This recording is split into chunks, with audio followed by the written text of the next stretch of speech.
Welcome to the Alchemy of Business Show with your host, Steve Rodgers. The Alchemy of Business Show is a podcast that mixes practical, actionable business solutions with soulful insights for anyone seeking deeper meaning in their lives and greater success in their work. Steve will be featuring purpose-driven leaders from all walks of life and getting insight into their journeys from failures to triumphs. So tune in to transition, transform, and evolve in every dimension of your business and life. And now your host of the Alchemy of Business Show, Steve Rodgers. Hi, everybody. This is Steve Rodgers, and I am doing a live stream for my first podcast show. So you're going to probably see some bumps and hurdles and some ins and outs and some things that may be funny or not funny in how I'm going through this process. But I figured, hey, I got to put the stake in the ground and get started. So today is the day. Today is the start of a show that I will be doing weekly called the Alchemy of Business. And the Alchemy of Business will be playing up on the name of my company, which is Alchemy Advisors, in the business of helping people transition, transform, and evolve to their highest good in life and business. Thus, the show, The Alchemy of Business.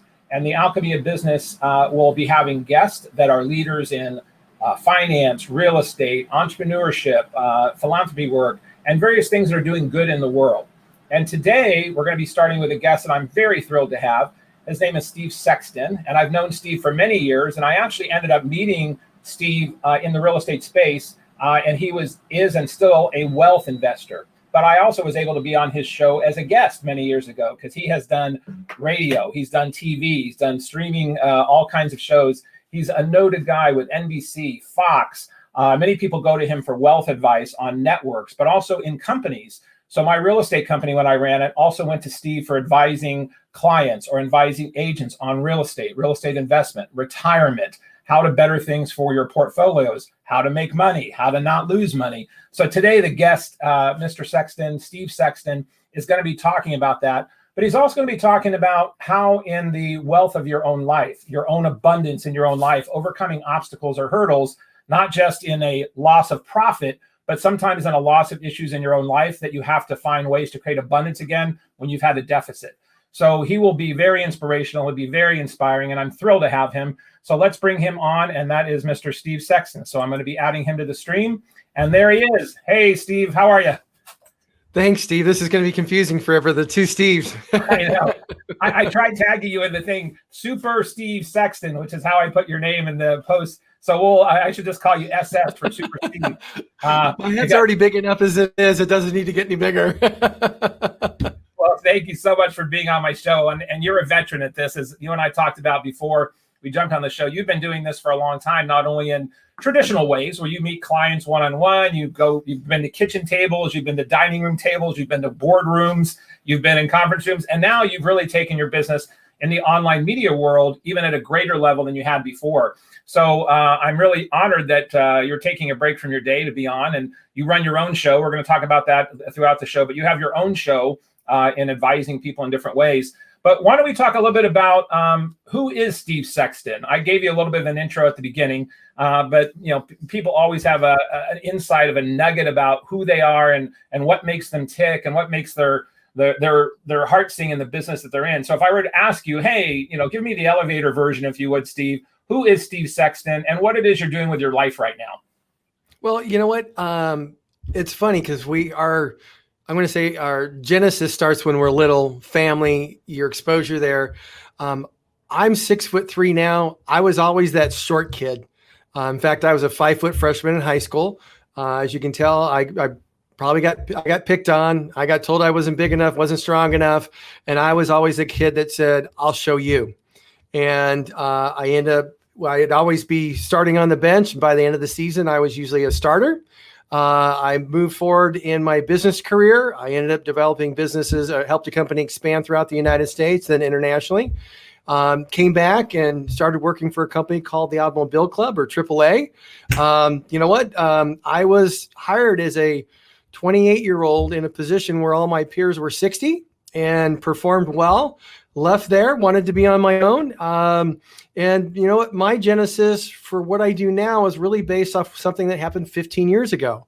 I actually had a bout of colon cancer where the tumor clogged up the colon. I had emergency surgery, was in the hospital for 7 days, 30 days later, I was doing 6 months worth of chemotherapy.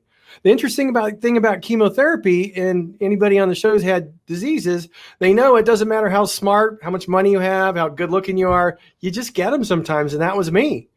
But it was an eye opener because there were so many people in there, and a lot of them, some people had money, some didn't. But the reality is they just didn't know what they didn't know.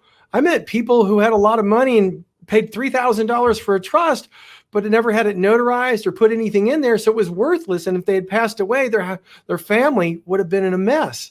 So you know what? I started helping people when I was there, never took them on as clients. I was just thankful that I was alive. And when you take a look at everything that I do in the media, contribute to articles or a financial contributor on a show, it's all about giving people the information or asking a question that they wouldn't think or know to ask, so they can get the information they need to make prudent, informed financial decisions that impact the quality of their life. And my whole focus has been that ever since I've been in this business, or ever since I've had cancer. And it's served me well, and it's served my clients well. And you know what? I'm very grateful for that. Well, actually, that experience was probably the worst for some, but for me, there's so much positive that came out of such a tough experience. Because you learn you can get through anything. And I remember you telling me that when that was happening, and that you had this very attitude, like during it as well. I mean, I know it was a very challenging time, but I remember talking to you like right before, right after that, when that happened, and having this attitude of finding gratitude and finding you were at peace with it. I remember, I mean, it's scary to get the C word, but you were finding a way to make it that you knew that there was something higher than this pulling you, and that you knew that you had work to do. And I know you have a very close relationship with your family. So that time period when you said, hey, I was humming along and doing this and I got hit with this thing I wasn't expecting, where did you dig for that? Where did that knowingness, where did that belief, where did that originate? I mean, you don't just wake up with that one day if you haven't had some kind of a practice prior to that, either in spiritual beliefs or other obstacles you've hit along life. So how did that get to that mindset that quickly when it's such a serious thing? Well, you know what? Like I said, when I was younger, I was that person. I've been told too many times I was too small, not big enough, not fast enough, not smart enough. And I'll show you. So, you know what? I'll say this. I've been kicked in the mouth, so to speak, from life and other things, whether it be working or whatever, that I just found a way to persevere from it. And when the doctor came in leading my mom and dad and my wife in the hospital and said, hey, well, you have cancer. And all I said was, well, what do I have to do? Mm-hmm. And they were like, okay, he's not crying. He's not freaking out. This is great. Right. Yeah. For me, I just looked at it. It's another workout program that I need to develop into the person I want to be. But it also taught me a lot of things, because at that time, I was that person that would get up early, you know, and work real hard. I'm a firm believer in the compound effect. And you know what? I would show up like 15 minutes before the kids' birthdays. Sometimes I was 15 minutes late because of traffic. I was always trying to cut it short. And you know what? It got to the point where once that occurred, I go, you know what? There's no reason why I should rush. Let's eliminate these distractions. Let's focus on things that are vital. And I found that I've been able to do more in a shorter period of time because of focus. And those focuses are now family first, business, and you know, my faith. Family first, business, and then faith. And your faith, was your faith stronger after your bout, or was it equally what got you through, and it was the same because you were such a faith person prior to your illness? I'm going to say, you know what, I'm like you, grew up Catholic. So I did the Catholic calisthenics for years and years and years. And it wasn't until I was overseas working in countries like South Africa and developing business and seeing horrendous things happen, where I went back and said, you know what, I just need to pray to be safe. I want to, you know, that type of thing. And I started, you know, sending love to family members, so to speak, through prayers, because things happen. And you know what, I'll say when that occurred, my faith took a new level up. And right now, I mean, I have had a brother that recently passed away from cancer last year or earlier this year. And you know what, we were just thankful for God that, you know what, he was only supposed to live 6 months and he lived 3.5 years. So we were thankful he was here that long. So yes, faith plays a very big part. And I find my prayer list every single night for the people I pray for who are having problems and stuff like that seems to get larger and larger. Yeah, no doubt. Well, I'm so sorry to hear about your brother, and it must have been a bizarre process to go through that you went through and came on the other side, and he went through and I was on the other side in a different way. We'll have to talk about that some other time. I'd love to find out how you experience that as losing a sibling to something that you overcame, and then growing through your grieving process and then accepting that in faith. So that's a whole nother show and a whole nother process, and probably a personal conversation we can have, but I'm always fascinated by those kinds of things. So thanks for sharing that. And yeah, the G word, the God word is, sometimes people are afraid to use that. So I applaud you for speaking your truth. And, in the book that I wrote, the Iggy Principles, I talk about inviting God in, or inviting good in, or inviting grace in. And whatever people's Iggy is, I think we need more of that right now. The faith of what is needed for higher purpose or higher meaning. It's not unlike when you got hit with cancer. The whole world as a global phenomenon has been hit with its own version of a global cancer in COVID. It stopped everybody in their tracks of thinking that they couldn't do something. And it's interesting to watch how other people have come over it in different ways. Some have thrived, some have not, some have been crushed, some have been sick, some have died. But just the philosophy of that magnitude when life happens to you and how you experience it. So thank you for sharing your story about that. And I think many people on this show that will be watching are probably going through their own crisis. I don't know of anybody that I know that was not affected or is affected by cancer in some way, or some illness, or something about life-death situations. So thank you for sharing that. We have a shorter segment today, so I want to keep that faith tuned in throughout the whole show.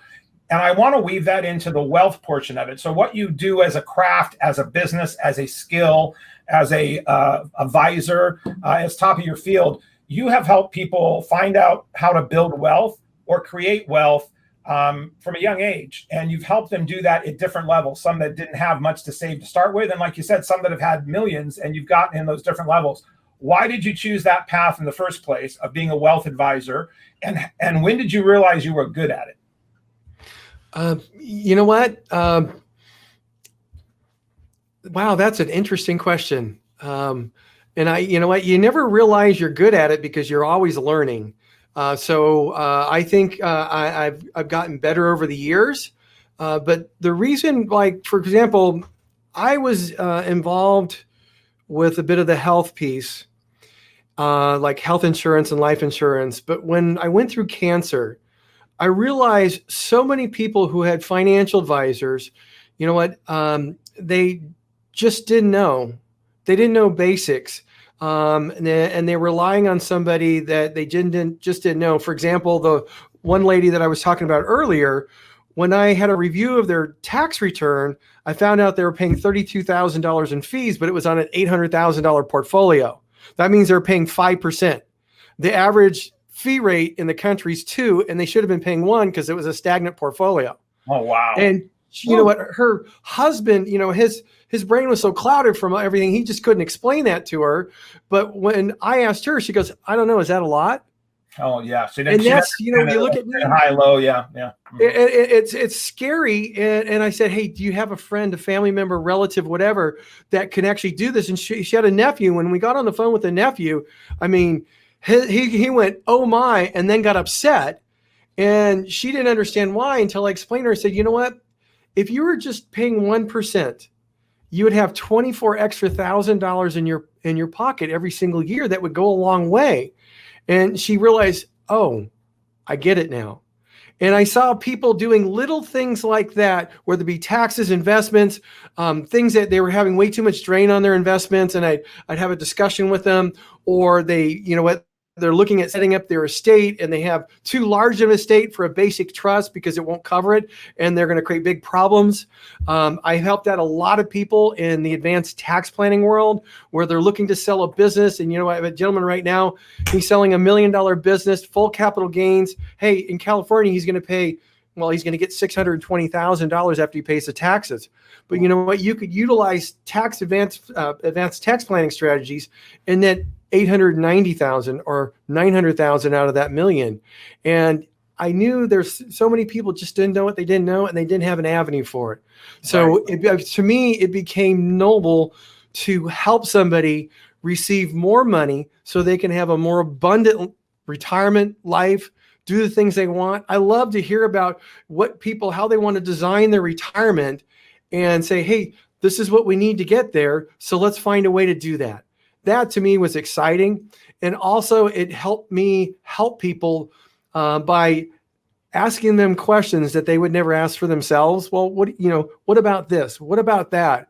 And a lot of times that, I meet with somebody for the first time, they go, you know what, I wish I met you 10 years ago. Yeah, right. I've never had anybody ask me this any questions. I feel like I've been, talked to by a detective or something. Right, exactly. Because you bring up topic subjects, and you also, you and I talked about this in the past. I remember when you were advising some of my real estate agents or their clients, sometimes you're having conversations with husbands and wife, brothers and sisters, family members that have a very challenging time having that conversation amongst themselves. Mm-hmm. And you're bringing up topics that bring them up that maybe aren't as defensive, maybe that aren't as confrontational, because, wealth, death, marriage, politics, those are all like touchy subjects for people. And I remember you having this artful skill to be able to help individuals, married. I know my wife and we've been married 32 years. And sometimes the hot button for us is talking about finances or talking about how to spend or invest or to whatever it might be. So that goes back, I guess, to my when did you figure you were good at it question, because there comes a moment that you realize those talents or those skills beyond advising someone on the right stock or the right real estate investment or the right trust, which are all key. When did you realize too that artful skill of communication or relationship or even your faith was tied into the alchemy or the chemistry of your business and getting people to trust you and then like you and then do what you advise them to do? Going back to realizing you're good, I've always been a person that believes in education. Quite frankly, you get a college degree, I think it's worthless within 18 months. It's about what you learn after that. And there's a lot of people, you could name them, Howard Schultz is one for Starbucks. And you know what? I'm not sure he's going to have the college degree, but he keeps studying. You can get a PhD in learning. And what I did is I just continued to learn. I found good mentors, people who would help me understand things. And I kept asking a lot of questions. And sometimes I probably annoyed the heck out of them, but I asked a lot of questions so I can get the answers so I can help people. And I continue to do that even today. But when you find out you're doing well is when one of your mentors goes, hey, you got it. You got that. And then, you look at the people that you're helping and you're seeing, hey, I talked to somebody that I've known for 15 years and they said, you know what? We've taken a great income this whole time. And you know what? Our assets are 30% higher than when we started. And we've had a larger income than most of our friends. And we're just so excited for that. And I looked at myself and I said, yeah, this is great. I mean, I really love being able to help you create an abundance for yourself. And now they're focused and they're focused in faith as well. So their goal is to give more to charity and give more to people who they can help that need a step up. And they're funding food pantries and things like that for people who don't have enough. Right. That's powerful. Well, that learning piece, you and I have talked about that as well. And it just reminded me again about that. I always had this complex about college degree or education or academic because I was always impressed with people that had it. And I was one of those people that didn't. I moved out of my house when I was 17 and I got a year or two of college under my belt, but I never graduated college. So when I got into the business world and I didn't have the college degree, I kept thinking I was going to show up in some boardroom somewhere that everyone had the magic key or the special password that I didn't have. And they walked in with their diploma. Yeah. And then I was like, oh God, I don't have that diploma. I'm not going to get the pass in. And luckily, because of what you said, mentors, educated, focused learning, having people that I learned from, trial and error. I mean, I eventually did climb the ladder and became a CEO and worked for Warren Buffett and all of those things. But it wouldn't have been had I not had faith, and it would not have been had I not had massive mentors that really were so gracious in either A, their time and energy, or B, me paying them to advise and coach me. So I totally get what you're saying, and I applaud you for that. And I'm also in awe of people that are academic, that have masters or PhDs, because those are hard to get. And then if they go on and do something with them in a level that serves others and then gets that focused learning, it's great.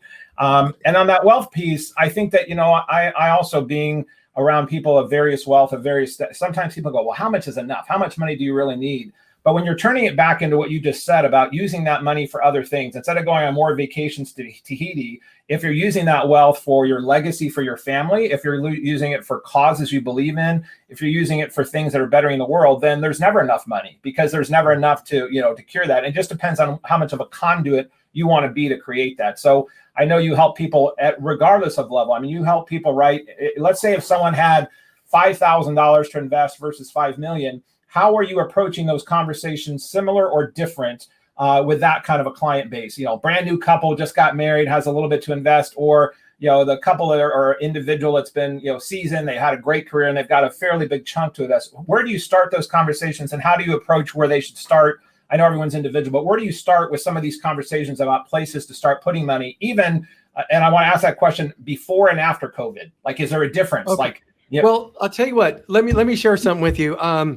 I actually did not have a degree until the Automobile Club says, find a college and we'll pay for it. So I actually developed a business throughout 8 different countries around the world before I came back to the United States. So I'm in the same token. I did get my degree, but it was because a company says, hey, we've never had an executive without a degree, so we'll pay for it. Go get one. Oh, wow. You had to check that box off for someone else and they keep moving forward, right? Well, here's the thing. I want to be very clear. I typically don't work with people who have less than a certain amount of money, but I will help everybody. So I do have people that have just got married. They want to combine things. And what I'll do is I'll spend an hour or two with them and I'll talk to them about their goals, the life they want to create, the trips, where they want to live, all that kind of stuff. And I want to make sure that's that life picture they want. And then we start looking at the finances and talking about everything from debt. We create a savings plan. And usually if they're working for somebody, we say, hey, you know what? You need to put that into the 401k. That's the best way to do it, because you're going to have a company that's going to match with there. So you want to do that. And I've had wonderful conversations with a lot of people that have just got married. For example, I had one a few years back with my nephew and his new wife. And they wanted to figure out, hey, how do I do this investing stuff? How much do I put in this investment, that investment, and so on and so forth? And I just said, hey, you guys got to calm down a little bit. Right now, it's all about accumulating assets. How many assets can you accumulate with the money you put in there? And we created a budget to where they can maximize the amount that they can contribute each and every year. Their company would match. And I said, if you guys think about this, between the company match and how much you contribute, it's about $43,000 a year. I said, if we calculate a 7% return over a period of 30 years, you're going to have close to $4 or $5 million. Could you live your life not spending that, but spending everything else? And when you get raises, hey, go spend that other stuff. Okay, go on the trips, go on. And they said, yeah, we can do that easily. You can save for a house, the whole shot. I said, so plan on blocking that out. Forget about it, but contribute to it, and don't even think about where the money is, and just let it grow, grow, and grow. And if the market goes down, hey, that's okay. You know why? Because you just got a big discount for the money you're putting in there moving forward until it grows back up. All you really need is, before you retire, that it's not on a downslope, and then you start needing to work on changing the way you look at your strategies from a preservation and a distribution standpoint. So, you know what? If I get younger people, I work with them to help them create that plan. I don't charge them for it. It's just one of those things. It's my way to help them and send them off. My wife loves that as well. We kind of agreed when I started this business that, you know what, I only need to work with people who have certain assets, but anybody below that, I'm helping them out, and I want to make sure I give them value. So when they go off, a lot of times they don't need a financial advisor. They just need to start putting money away. And you could do that by just going into your 401k or your IRA at work, and you'll be fine for a while. Got it. That's great. And we've got about 6 or 7 minutes left here, so I want to make sure we're kind of buzzing through, because I have so many things I want to ask you, and I won't be able to ask them all. You and I connected also in the real estate space when I was in the brokerage business and running real estate companies and running real estate agents. How do you connect real estate investments in your wealth advising, and how do you explain what's happening in the market right now on what you've seen over your many years in the biz of what's happening in the real estate industry in general? Both you and I are in California, but in general with the craziness of real estate in the middle of a global pandemic, and how then are you also changing any of your financial or wealth advice before or after COVID on any of those topics?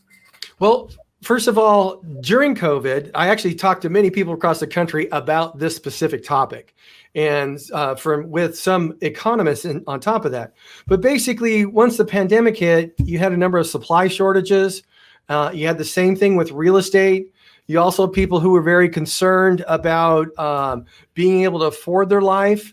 And the reality is, when you had the moratorium on foreclosures, you weren't going to see a large number of houses come on the market because for people who are unable to afford it, because that just wasn't going to happen because the mandate. On top of that, you had low interest rates. So people realized, hey, you know what? I can afford more and go and buy this house. So people started buying houses, and they started looking at rural areas because they realized that they couldn't be downtown, and you see housing, prices go up. I had some of the more prominent realtors that I know sold, they usually sell about 80 homes a year. They actually sold about 140. And they said, Steve, everybody's asking 5, 10, 15, 20% above, asking price. I'm saying offering that. And you know what? They're closing very fast. People are paying cash. In fact, my next door neighbor, he put his house on the market, and it was only his Zillow said it was worth $850. He put it on for $975, and it sold for $1.111 million. And the person actually sold a house in San Diego for $2.2 million in 4 days and paid cash for it. It was their way to downsize. Yeah. But that's happening all over. But here's the thing. I have a lot of clients that have actually moved out of state, and they're doing it now because they could sell a house, for $1 million that should sell for $700-800, and go buy something cash in another state and not have to worry about a mortgage anymore. So we're seeing that.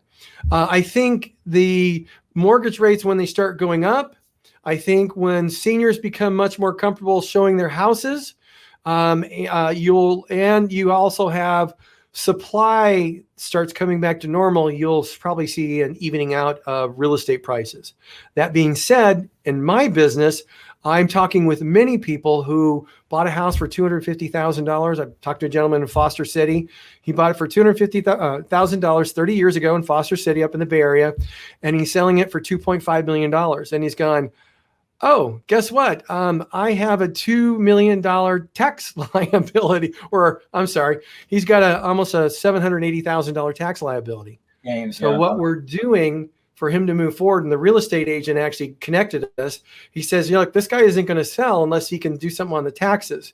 So we were able to help him get 90% of the proceeds as opposed to only about 62%. So we're doing those type of things. That is so massive, because that helps people then make a decision not to do something when they didn't think they could. I remember a couple of different scenarios when you and I were working over the years, and I was referring you to people, you were involved in other investing, where you were helping people figure out, you said about selling a business. There was, the ability to sell businesses different ways in different vehicles with different instruments, legally, tax advice or tax ways that would give people different structures to get the timing. So those kinds of conversations that you have with people on businesses, or even on the tax of real estate, whether it's 1031 exchanges or hold and sell. So I know that's a whole other conversation. And you and I talked about having you back on the show again, and I definitely want to do that. And we're running out of time because we only had this 30-minute segment saved, and I want to respect your time, and I want to be so grateful, because I am to you, about being on the show. So I want to ask, before we sign off, two things. What's the best way for people to reach you? How can they reach you? We will have it in the show notes. We will have links, but I just want people, if they're listening, whether it's websites or social media or your show, what is it? How can people listen to you, and how can people find you? Well, first of all, if they want to go to the Saving with Steve show, which is about the ins and outs of money, they can go to savingwithsteve.us. If they're looking and getting in touch with me to help them with advanced tax planning or something else, they just want to send an email to info@sextonadvisorygroup.com. info@sextonadvisorygroup.com.